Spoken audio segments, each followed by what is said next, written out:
Bueno, pues así te veo yo. Ya sabéis, este es el podcast que estamos inaugurando, que estamos intentando que alcance mucha audiencia. Y en la sesión de esta tarde, preparada por mi equipo colaborador, por Federico Rubio, Bárbara Montero y Esther Jaén, que es la que me ayuda en todo lo que es el background necesario para poder hacer entrevistas adecuadas, y en los estudios del Grupo Mercados. Estamos ahí. Así te veo yo. ¿Qué significa eso? Pues que yo quiero transmitir a todos los que tenéis la amabilidad de escucharnos, de vernos, cómo veo yo a los distintos personajes que traigo a esta palestra. Y esta tarde, pues traigo a un personaje que hace ya algunos años que lo conozco, un maquinista jubilado de Renfe, de la Red Nacional de Ferrocarriles Españoles. Bueno, él seguramente nos hará alguna precisión sobre eso. Se llama Juan Muñoz. Acaba de pasar la barrera de los 60 años. Está jubilado porque las condiciones de la compañía le permiten hacerlo, y hoy nos va a explicar un montón de cosas a mucha gente como vosotros que habéis viajado en tren y que seguramente no habéis pensado cuando estabais sentados en el tren que ese tren era conducido, era dirigido por una persona, o a veces dos, hace tiempo de eso ya, que os llevaban a vuestro destino. Juan Muñoz, alias Triqui. Ya le preguntaré por qué. Juan, querido Juan. Buenas tardes. Muy buenas tardes, bueno, o noches, o buenos días. Depende cuando lo vean o cuando lo oigan. Eso es, dependerá. Juan Muñoz, ¿dónde naciste? Nací en Venta de Baños, una estación muy ferroviaria de este país, en la provincia de Palencia. De Palencia. O sea que eres palentino. Sí. Muy bien. Y ya he dicho que has sobrepasado la sesentena. El 62 ya. ¿Tienes 62? Creo que sí, 62 ya. Bueno, eres hijo de ferroviarios. Y nieto de ferroviario. Y nieto de ferroviarios. ¿Ferroviarios o maquinistas? Ferroviarios. Mi abuelo estaba de mozo de estación, mi padre era factor y dentro de la gama de factor estaba en taquillas. En la venta electrónica de billetes en la estación de Atocha. ¿Qué es un factor? Dentro de la gama de factor hay factor de circulación y factor encargado o factor de taquillas. El factor vamos a ver cómo te lo cuento yo. Una persona que gestiona... El factor de circulación, digamos, que es el jefe de estación generalmente, y es el que se encarga de gestionar lo que es la circulación en una estación. Y los factores encargados, los factores de taquilla, son los que están en la taquilla en billetes o en equipajes. Vale. O sea que tú el ferrocarril lo llevas en la sangre. Sí, lo he mamado mucho. Lo has mamado mucho. Bueno. Como tú naciste más o menos allá por el año 63... Justo. Sí, ¿no? Sí.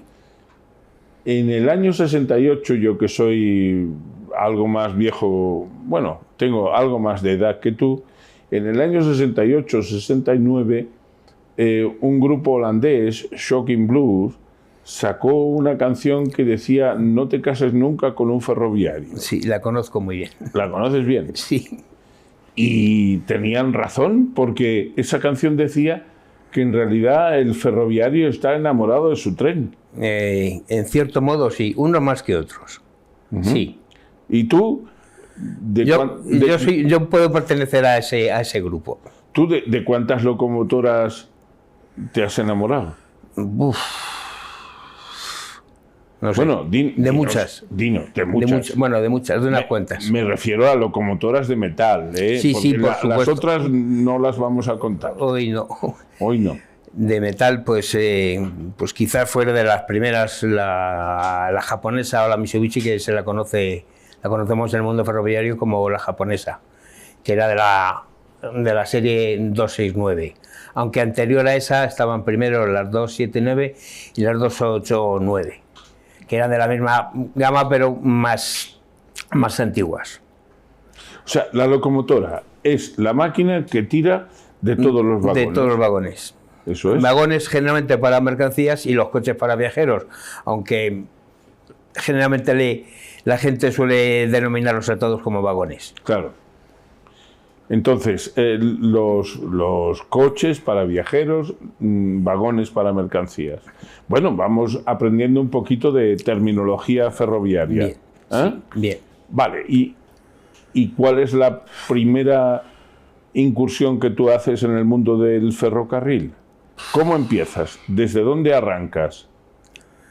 Hombre, en Venta de Baños ya veíamos bastante ferrocarril. Me vine a Madrid en el año 69, estuve cursando los estudios de GB, hice formación profesional y cuando cumplí los 18 años me fui voluntario a la Mili y dentro de la Mili a la rama de ferrocarriles.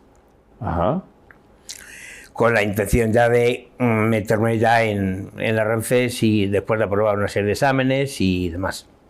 Bueno, pero entonces 18 años, en el año, pongamos 81. 81, sí, 80. Entonces, en la Mili haces... Me tiró estuve un año de voluntario hasta que me pude presentar a la promoción y una vez en promoción estuve 3 años estudiando y trabajando para la Renfe, pero de militar. Ajá. Entonces, ¿allí qué os enseñaban, Juan?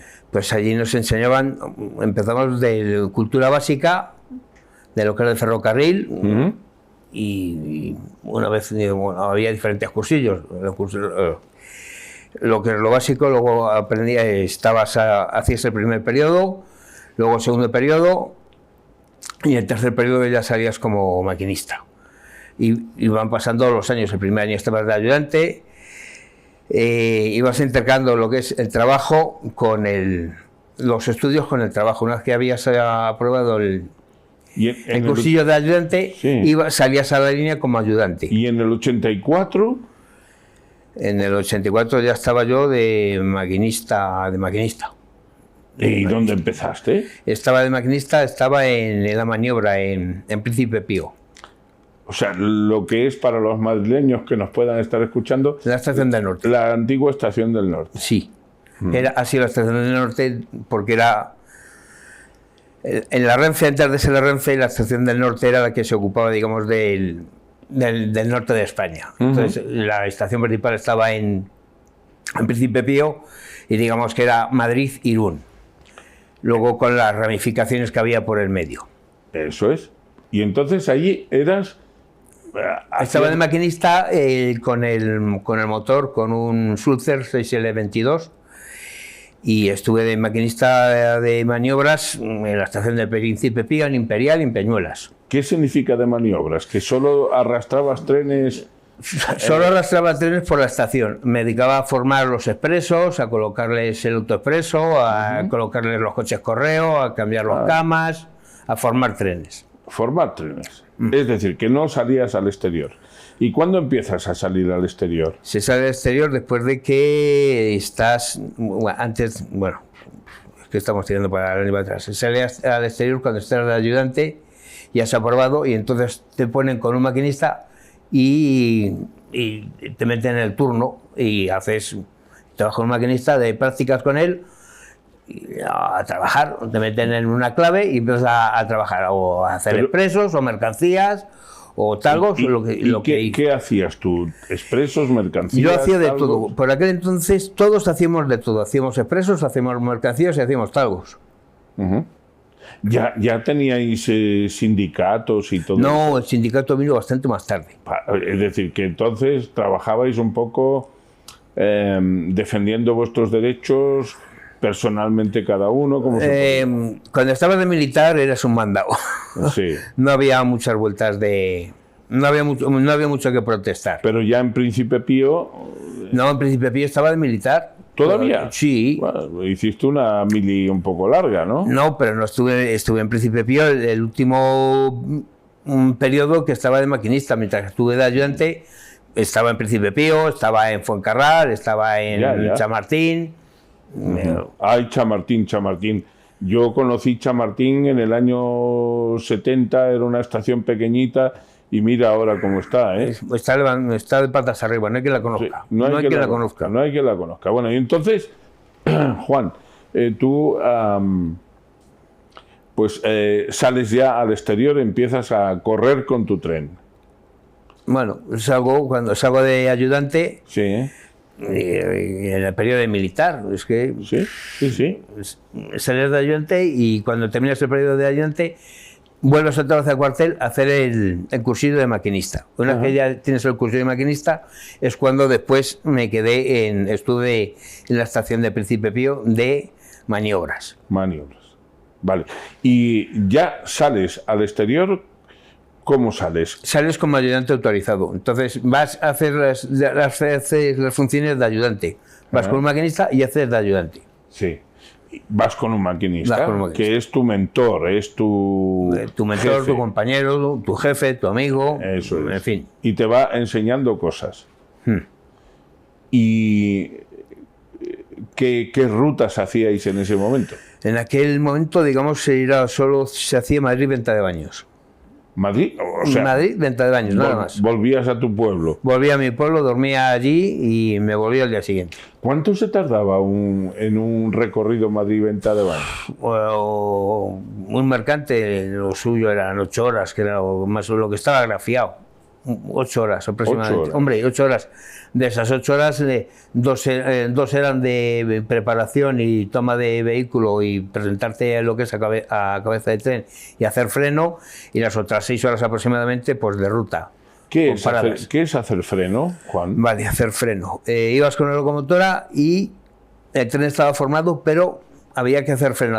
Había que comprobar que todos los coches de la composición frenaban bajo una orden hecha desde lo que es de la locomotora, tanto frenar como aflojar, para poder detener el tren en las estaciones y los puntos debidos. Porque cuando tú frenas en la locomotora...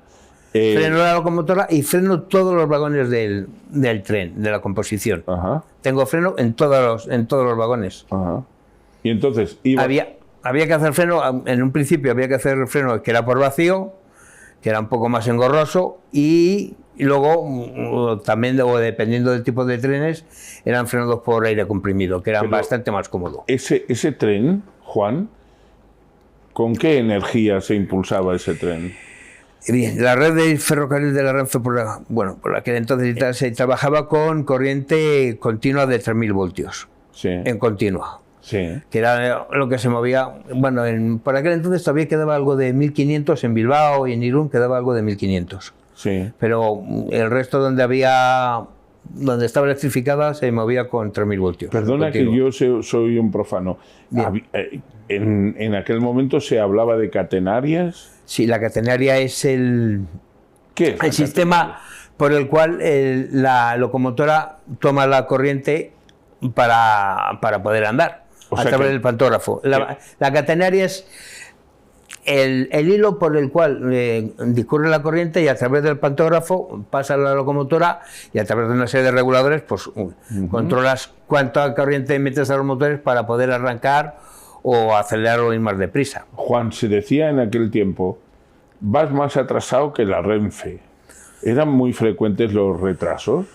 Eran habituales, entre comillas. Bueno, había veces que, hombre, teníamos un índice de puntualidad bastante aceptable. Hombre, yo no he llegado muy tarde muchas veces. Hombre, con los mercantes sí podías llegar más tarde, también algunas veces llegabas adelantado, pero vamos, sí se tenía mala fama, pero sí se llegaba bastante a la hora, pero ahora si llegas 5 minutos tarde ya sales en los periódicos. Vale, de acuerdo. Antes 5 minutos era una tontería. Llegabas a la hora, vamos. Bueno, ya. Entonces, Juan, cuando tú llevas mercancías, pues tienes que responder de tu obligación. Pero cuando llevas viajeros, ¿te pesa ¿Te sientes...? No, más condicionado, no.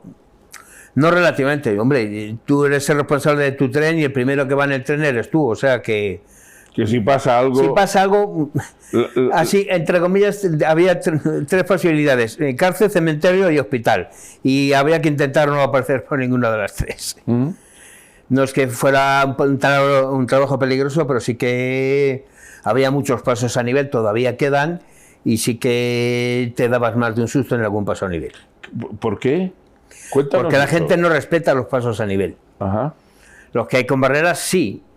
Con barreras completas. Los que hay con semibarreras, pues la gente hace la S y no respeta ¿Qué es hacer la S? La S, pues que hay dos semi... En vez de ser una barrera completa como antiguamente, que igual has oído hablar de los pasos a nivel, que estaba el señor del... El guardabarreras, que bajaba la barrera y se oía un clon, clon, clon, que era la campana, y esa barrera ocupaba los dos carriles de la carretera. Ajá. De acuerdo. Ahora, al prácticamente haber desaparecido, hay semibarreras. Entonces, solo hay una semibarrera que solo te corta lo que es el carril derecho, digamos, de dirección de la marcha de la carretera. Con lo cual, el carril izquierdo no tiene semibarrera. La gente, ¿qué hace?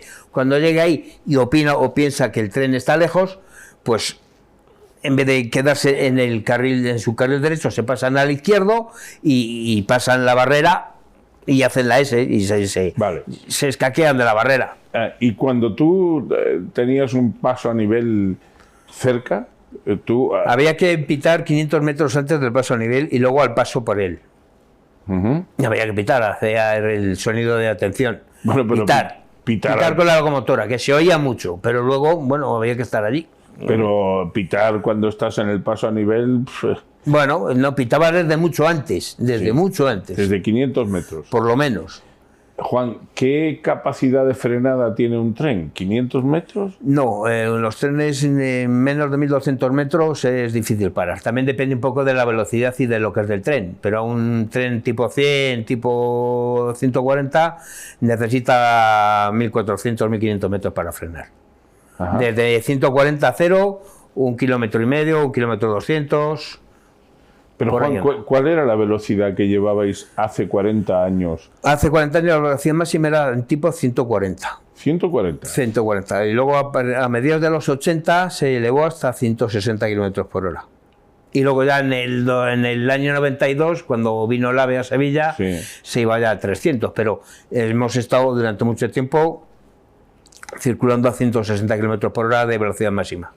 Siempre y cuando las condiciones de la vía y las circunstancias te lo permitieran. Juan, y en tiempos de lluvia, de nieve, porque tú has pasado por tiempos de lluvia, de viento... De nieve y de niebla. Y de niebla. Y de niebla. ¿La niebla? La niebla era lo peor que te podías encontrar. Imagínate, yo que estoy tú estás en perpetua niebla todo el día. Permanente niebla. Tú, cuando había niebla, ¿qué instrucción tenías? Ibas más despacio, ibas más pendiente y hacías un uso más continuo de lo que es del silbato de la locomotora, que era, digamos, lo único que, entre comillas, y llevar las luces encendidas, evidentemente. Y hacer uso del silbato de la locomotora muy a menudo. Juan, ¿has llevado máquinas de carbón? En la Renfe no. En la Renfe no. En la Renfe he llevado máquinas de vapor, pero no eran por carbón, eran por fuel. ¿Por fuel? Sí. Ajá. Porque el fuel en España en principio era de carbón y ya en la última época se fuelizaron las locomotoras. Sí. Que era bastante más cómodo para el fogonero, era mucho más cómodo abrir una llave y permitir el paso de fuel y que las locomotoras andaran que andar paleando carbón. Claro. Juan, ¿cuál era el recorrido más largo que tú has hecho? Madrid-Barcelona. ¿Y cuánto tardabas? Pues 8 horas. Se hacía con el Tago la marcha de 8 horas y algo, que es lo que tenía. Eran 715 kilómetros por aquel entonces. Ajá. ¿Ibas solo o con...? Íbamos dos. Todavía Dos. por aquel entonces íbamos dos. Eso significa que Que prácticamente... empezabas por la mañana a las 8 y terminabas a las 3, las 4 de la tarde. Vale, pero ¿los compañeros los elegíais vosotros? No, los compañeros nos los ponía el jefe. Y había que, bueno, en un tanto por ciento muy alto de las veces, pues nos llevábamos bien. Ajá. Había algunas veces que no, pero bueno. Se Bueno. intentaba solventar el Sí, apaño. muy bien. Y entonces, cuando ibais dos, ¿qué significa? ¿Que uno estaba responsabilizado Sí, más? uno era el maquinista y otro el ayudante. Y el ayudante estaba a lo que le decía el señor maquinista. Ajá. Pero teníais la misma categoría. No, él cobró como maquinista y yo como ayudante. Había cierta... Jerarquía. No era había cierta, era real, era el maquinista y yo el ayudante, o sea, Vale. estaba así. Y supongo, salíais a las 8 de la mañana de Madrid, llegabais a las 3 de la tarde a Barcelona. 7 horas. Vale, o 8 sí, horas. 8, sí, vale. Y allí pernoctabais, teníais... Dormíamos por aquel entonces ya íbamos a hoteles, teníamos algún hotel concertado, alguna pensión, hotel generalmente. Bueno, al principio lo de los hoteles eran más bien pensiones, bueno, pensiones no, pero hoteles muy... Bueno, era más caro y la ya, bueno, eso compañía- luego ya se empezaron a apañar. Antes de eso se dormía en los cuartos. Generalmente estaba el cuarto de agentes en todas las estaciones principales, había cuarto de agentes, que era donde iba a parar lo que es todos los maquinistas, ayudantes, jefes de tren, interventores, todo el personal de lo que es del tren, que salía pues de un Valencia, de un Madrid, iba a terminar a Barcelona, pues terminaba allí la jornada, descansaban y descansaba allí todo el mundo. Juan, ¿cuántos hijos tienes? 2. Y la vida de un maquinista permite tener un contacto, digamos, normal, habitual con los hijos. No te pregunto ya con la mujer porque imagino que sí. Sí. Al principio, hace 35 o 40 años, era más difícil porque los turnos eran más largos. Había turnos de 3 días. Se salía un martes a las 7 de la tarde, te ponías en marcha, ibas a por la locomotora, te ibas a Vicálvaro, hacías freno y te ponías en marcha con un mercante a las 11 de la noche o las 12 y llegabas a Venta de Baños a las 5 de la mañana, a las 6. Dormías y al día siguiente a las 8 de la tarde te ponías con un mercante y llegabas a Madrid a las 3 de la mañana. Habías salido martes, te habías tirado todo el miércoles en Venta de Baños y aterrizabas de aquí el jueves de madrugada. Bueno, había turnos así. No todos eran así, pero sí que los había. ¿Pero tú has disfrutado la infancia de tus hijos? Sí, yo creo que sí, sí. Hombre, no estabas ahí todo, no tenías un trabajo de 8 a 3. Un trabajo de 8 a 3, entre comillas, lo he tenido los últimos 20 años prácticamente, que no era de 8 a 3. Eran mañanas o tardes, más o menos, con algunas noches. Ahora vamos a llegar a eso. Bueno, Sí. eso es lo de más tarde. Eso lo vamos a ver ahora. Pero al principio no, al principio era los trabajos, las jornadas eran mucho más largas y más tediosas, por llamarlo algo. Ya. Juan,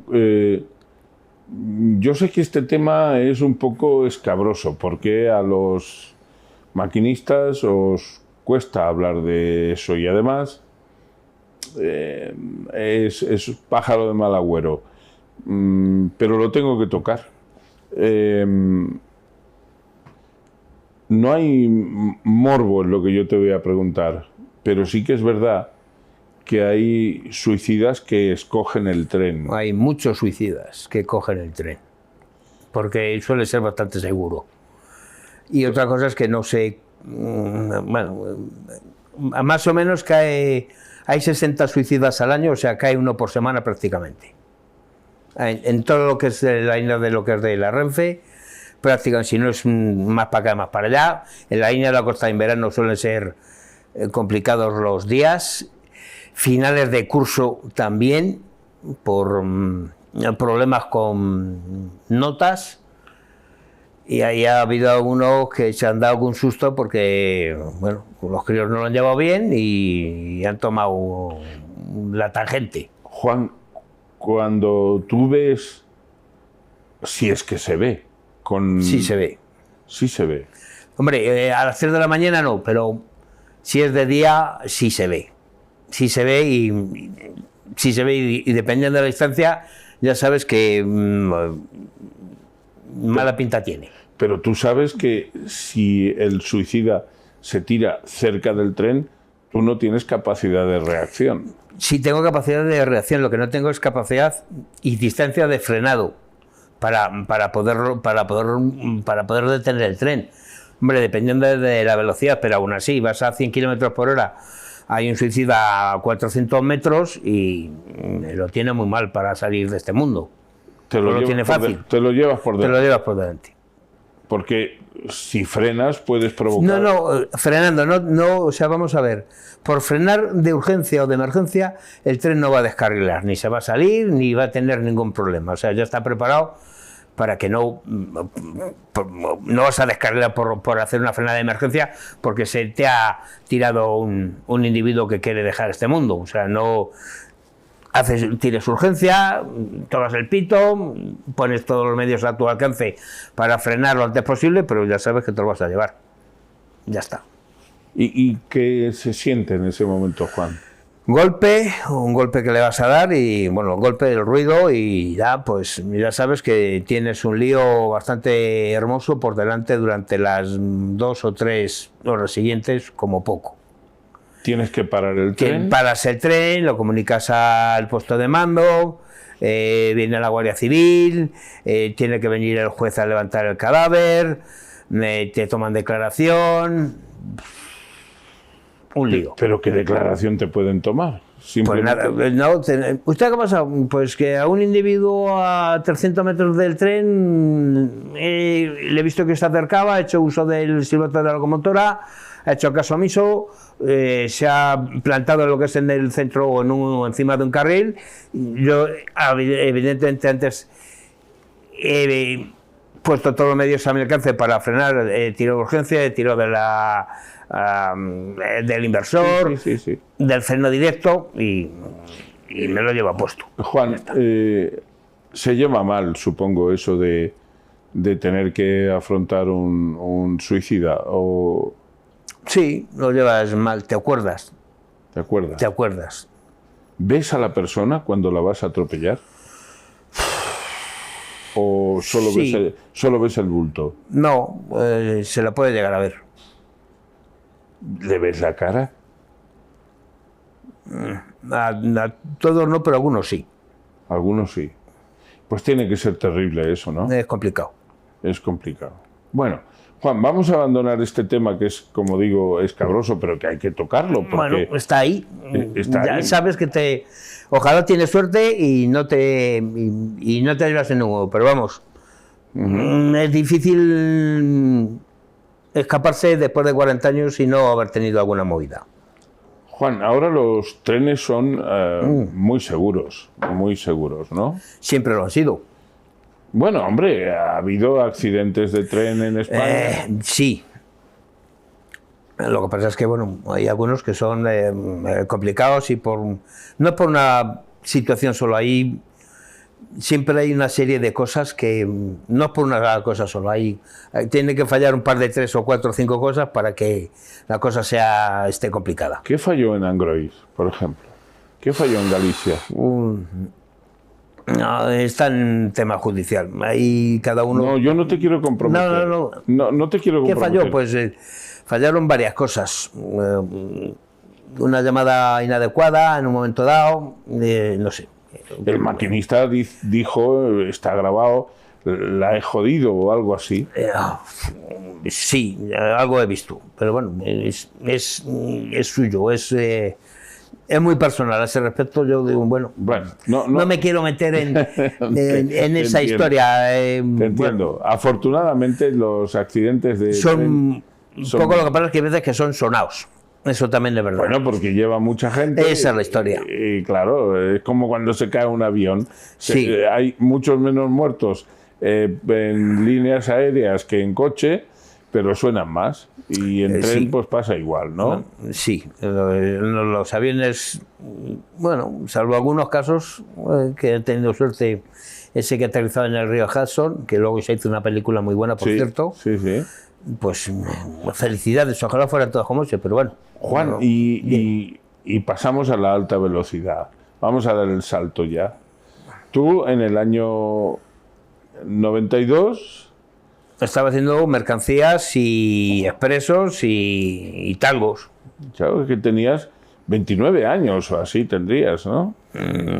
Sí. 29 años. Vamos, un pipiolo. Sí, un pipiolo. Lo que pasa es que... pero ya con kilómetros. Ya tenía casi 10 años de kilómetros, sí. Vale. Sí. Pero lo de ir al AVE era complicado. Por lo menos en la primera tanda había que hacer un cursillo, aprobar unos exámenes. Era duro. Al ser maquinista de AVE en el año 92 había que currárselo. Tenía que ser maquinista, cosa que yo todavía por aquel entonces no lo era, con lo cual no podía optar a ser maquinista de AVE. ¿Cuándo empiezas tú a ir al AVE? Pues al AVE se va a partir del año 2002, sí, sobre el 2002, dejamos de ir en pareja. Ya empezamos a ir de solos. Sí. Los recorridos se hacen más cortos. Ya en vez de ir a Barcelona, bueno, antes de ir a Barcelona... Barcelona se va en 2008. En el 2008, sí, pero antes se iba en el 2004, también se iba por la línea del AVE, primero hasta Zaragoza, bueno, Lérida, luego hasta Tarragona, y luego en Tarragona, con los trenes que había por aquel entonces, con los 120 que eran de ancho intercambiable, ibas hasta Tarragona, hasta Lérida, hasta Tarragona, por la línea del AVE a 200 km por hora con ASFA, sola simplemente. Luego se pasaba por la instalación, se cambiaba de ancho el tren, de ir más estrecho se ponía más ancho, y en vez de tensión de 25.000 voltios iba ya con 3.000, y el resto de lo que te quedaba desde Lérida hasta Barcelona, o desde Tarragona hasta Barcelona, después se hacía por la línea convencional. Y eso ya se hizo con los trenes, los tipo Cinteo. ¿Tú cuándo te incorporas tú a la alta velocidad? ¿En 2002? En 2002. Lo que pasa es que era la alta velocidad, pero no era alta velocidad. Se circulaba por línea de alta velocidad, pero máximo 200 km por hora, porque el material y todavía no estaba terminado hasta Barcelona. Se estaba lo que es poniendo la línea, se estaba terminando, por eso se iba aprovechando, según se iba poniendo la línea, se aprovechaba parte de la línea para ir por línea de alta velocidad sin sobrepasar los 200 km por hora. ¿Y de qué depende, Juan, que puedas ir? Has dicho del material. Del material y de los sistemas de seguridad que llevéis tanto en el vehículo como en la vía. A ver, hasta 200 km por hora, teóricamente o prácticamente, sí se puede ser. Uno es responsable de lo que es de la circulación del tren, de poder frenar a tiempo con las señales y con la información que tienes. A más de 200 km por hora ya hay que depender de la electrónica, digamos. De la informática. De la informática, de la electrónica, porque le empiezan a suceder las cosas muy deprisa. A partir de 200 km por hora ya Juan, hay que ir. Explícaselo a este ciego que te pregunta, ¿cómo se ve la vía a 300 km por hora? La vía a 300 km se ve bien. Lo que pasa es que la sensación de velocidad no la tienes como tal, no la tienes a no ser que te mires muy de frente, no la ves prácticamente. Vamos a ver, los que conducimos en coche dicen que los de Fórmula 1 a partir de 200-220 km por hora se hace efecto túnel, con lo cual solo ves hacia adelante. Las cosas que pasan a los laterales te pasan desapercibidas, porque tienes que estar muy pendiente, digo, conduciendo un coche. Un tren es parecido pero diferente. En un coche tienes que llevar el volante evidentemente y tomar las curvas, cosa que en un tren vas siempre derecho. Hay curvas, pero de muy radios de amplio y no tienes la sensación de tomar una curva como con un coche o con una moto. Entonces el efecto túnel en el coche se ve, en un tren no, en un tren ves la vía venir y la ves, la vas viendo poco a poco, la ves, no sé.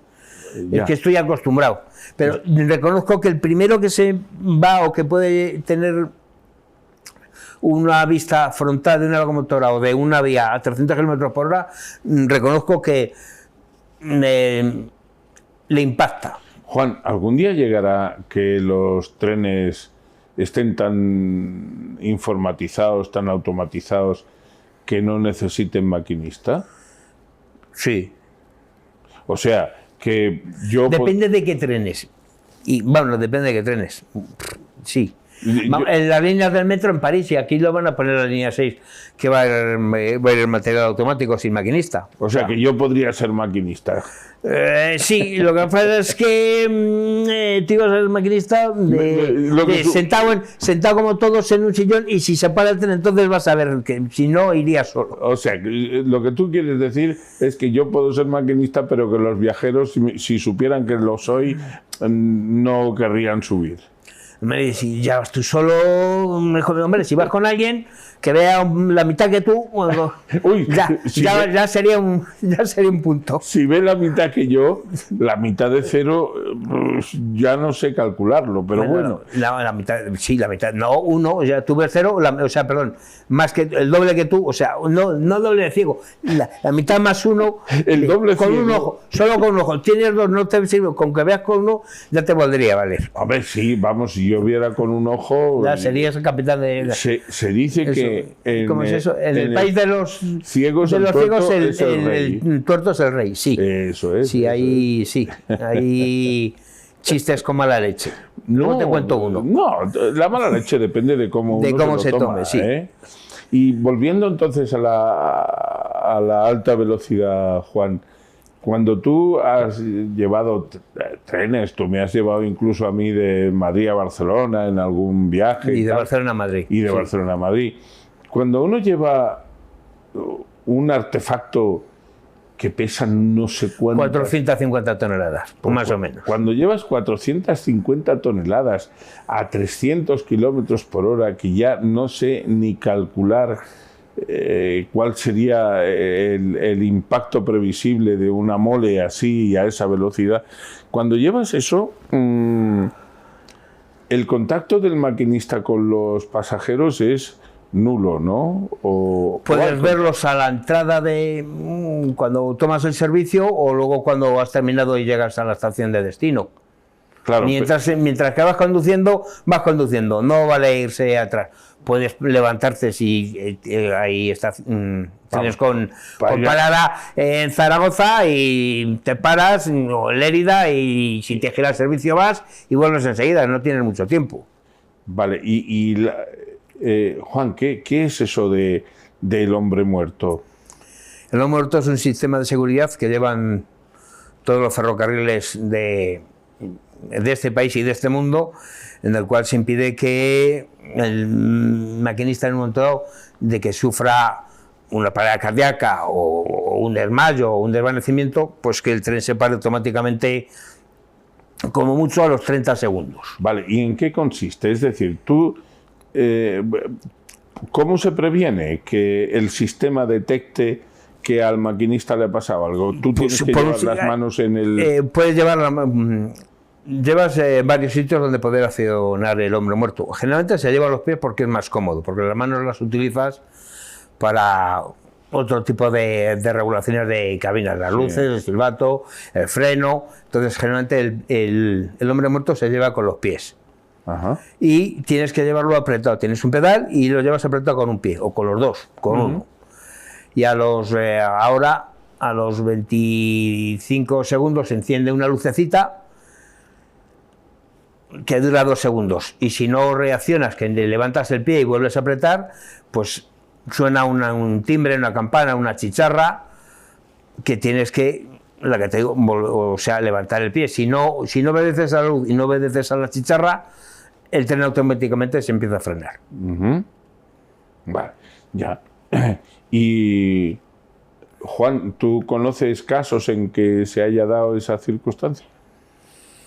Muertos en cabina, no. Algún compañero sí que conozco que ha llegado al destino con un cercanías, y llegas generalmente a una estación, a Comenar Viejo, por decirte algo, y ahí ya se acaba, llegas, te cambias de cabina y vuelves a Madrid. Pues generalmente cuando llegas se bajan todos los viajeros, cierran las puertas y te vienes o bien por dentro o bien por fuera, y llegas a en punto y sales ahí cuarto. Tienes un cuarto de hora para cambiarte de lo que es de cabina. Llega el compañero y, bueno, pues ser la hora, y son y 10, y este nos ha pasado por aquí, pues no he visto al maquinista, y, joder, pues si es la hora de salir no ha venido el maquinista. Ir a buscarle y haberse quedado en la cabina. Haber llegado allí y haberse quedado allí, directamente. Joder, pues no está mal, no está mal. No pasa muchas veces, pero de vez en cuando ha ocurrido alguna vez. Ajá, Juan.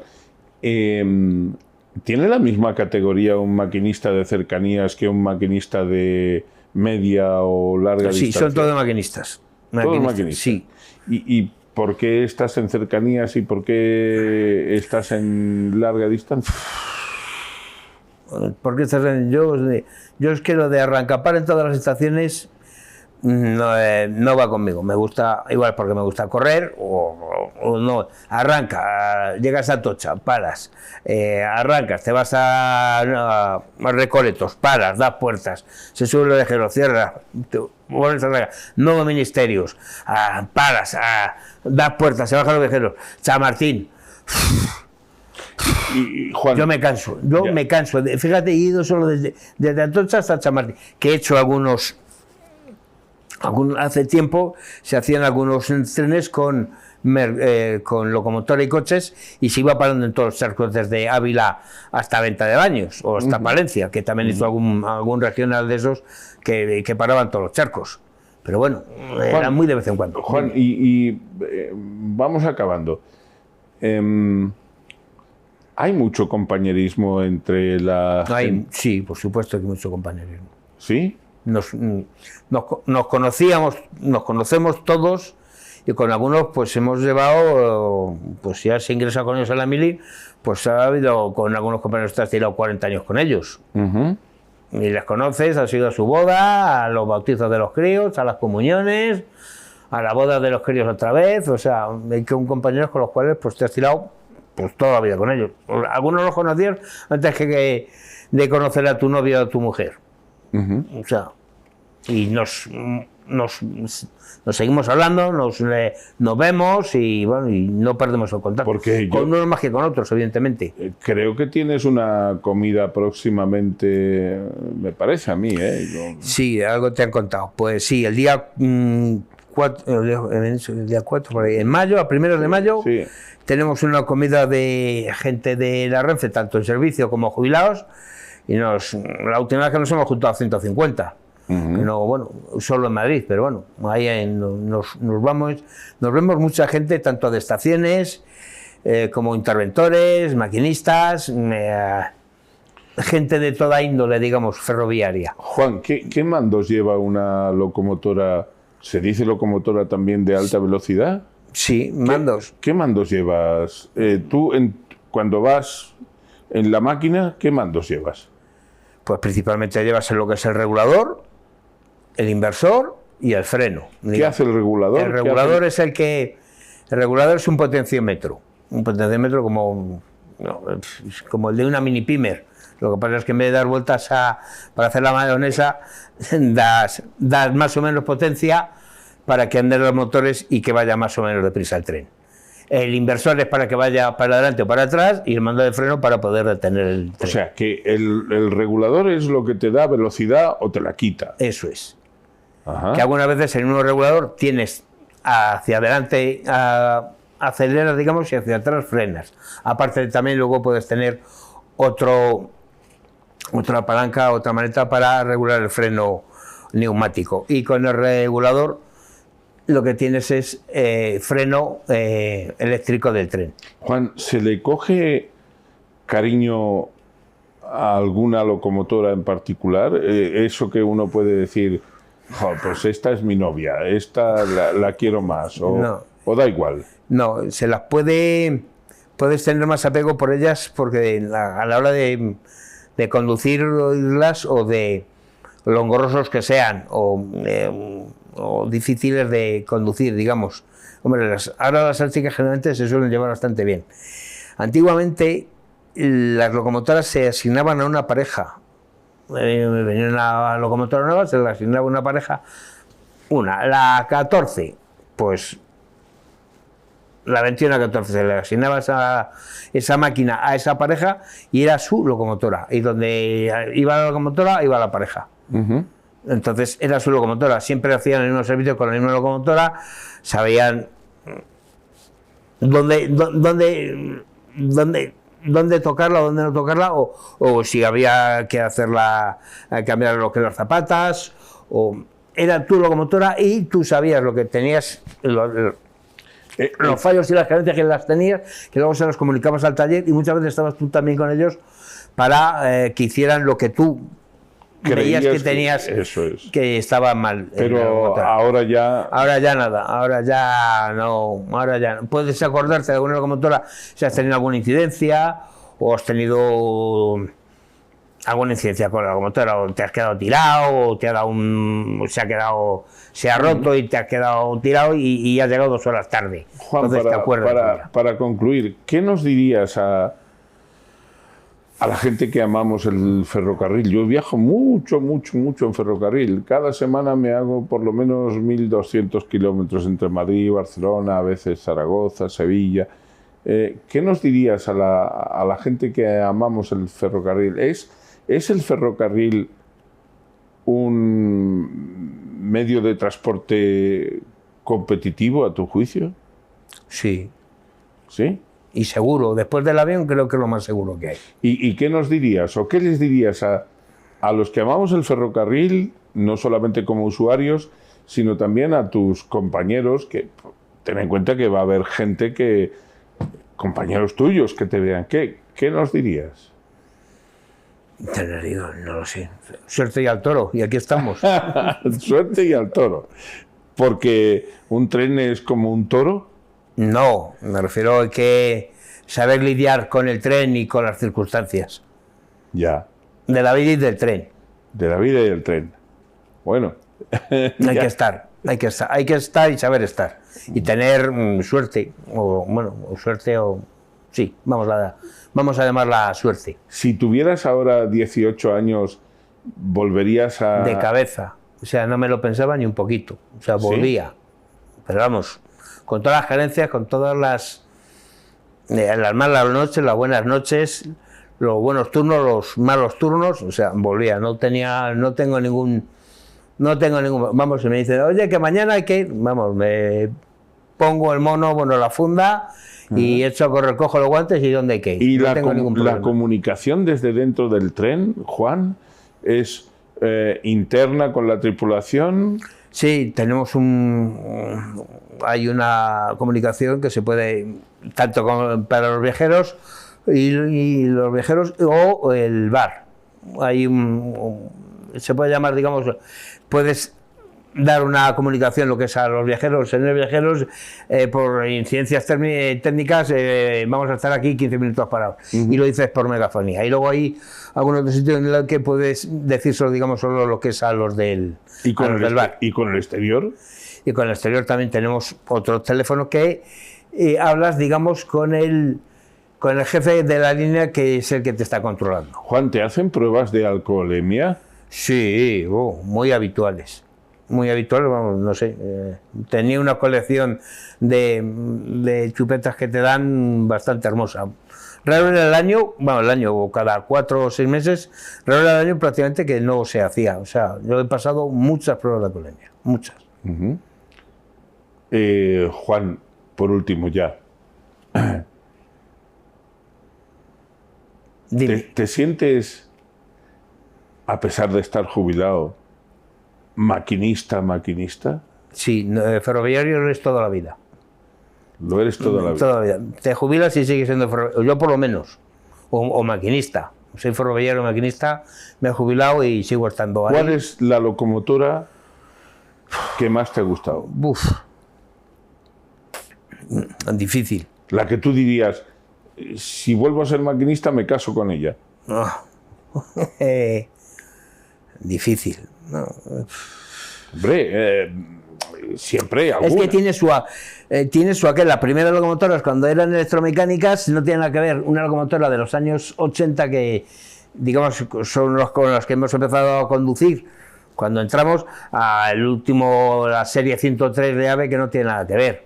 Pues bueno, casi prefiero una locomotora, una japonesa antes que un AVE. Según depende, pero vamos, una japonesa no tengo ningún problema. O sea, volvería a montarme una japonesa para echar las horas que hicieran falta. Juan, ¿por qué no tenemos un tren bala en España? Un tren bala, hombre, los AVE a Barcelona, en la tabliza que tenemos aquí, van muy bien. Pero el tren bala va a 500 por hora. Sí, vale, venga, danos tiempo, como decía el otro, danos tiempo, o dales tiempo, bueno. dales tiempo. Hombre, para eso es como la levitación magnética. Vas a ir muy deprisa, pero es que la sensación y la interacción rueda-carril no tiene nada que ver a ir levitando a 2 centímetros encima de un...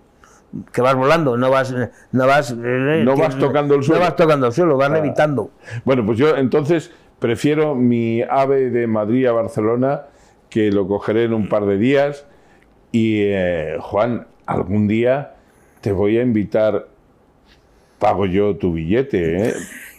Vale. Te voy a invitar a que me acompañes en un viaje en AVE y a que me puedas llevar a ver a tu compañero maquinista, si es que eso está permitido. No sé, se podría mirar. Habría que consultarlo en algún sitio. Juan, ha sido un verdadero placer aprender tanto como hemos aprendido de trenes hablando contigo hoy aquí, y que nos puedan escuchar. Y te quiero agradecer a ti, a todos tus compañeros y compañeras, porque ahí... Ya hay unas cuantas maquinistas. Hay unas cuantas. Sí, hay unas cuantas. Sí. Bueno, ¿y cómo se lleva eso de...? Bien, ¿no? Yo creo que se lleva bien. Mira, Teresa fue de la primera maquinista que estuvo en alta velocidad.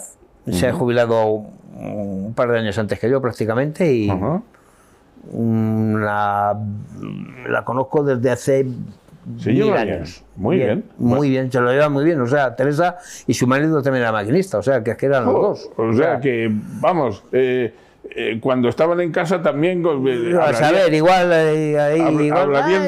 hablaban de circuitos y de locomotoras en vez de otras cosas, no lo sé. Bueno, también harían un poco de chucu del tren, ¿no? Imagino. Supongo que sí. Claro. Supongo que sí. Bueno. Algo de ruido harían. Juan, hemos aprendido mucho. Yo he aprendido mucho y estoy seguro de que quienes vean este podcast van a estar contentos de saber que un gran maquinista español nos ha ilustrado con todo lo que ha podido. Y yo además tengo muchas ganas de ir a esas comidas, esas reuniones con vosotros, a beber buen vino. El jamón lo llevo yo. Vale, bueno, pues eso también se puede mirar. No, vale, sí, el jamón lo llevas tú y el vino, vale. Nosotros ponemos el local. Eso es, yo soy un modesto productor, pero de gran jamón ibérico, eso sí. Yo llevo el jamón. Vale. Y quiero acabar, aparte de agradecerte a ti, pues agradecer a mi querida Esther Jaén, a mis queridos Federico Rubio y Bárbara Montero y al Grupo Mercados, a Rafa López, a todos los operadores y a Alejandro Suárez por permitirnos hacer este podcast de divulgación de muchas cosas que son poco habituales, porque generalmente se entrevista a políticos y a personajes de mucho relumbrón, pero aquí hemos traído hoy a una gran persona que es Juan Muñoz, alias Triqui. ¿Por qué Triqui? Ahí viene por Barrio Sésamo, porque estaba... Triqui era uno de los personajes... ¿El monstruo de la galleta? Que era el monstruo de las galletas. Y yo siempre tengo y como galletas... Vamos, ahí viene. Hola, soy Triqui, el monstruo de las galletas. Esa era la historia.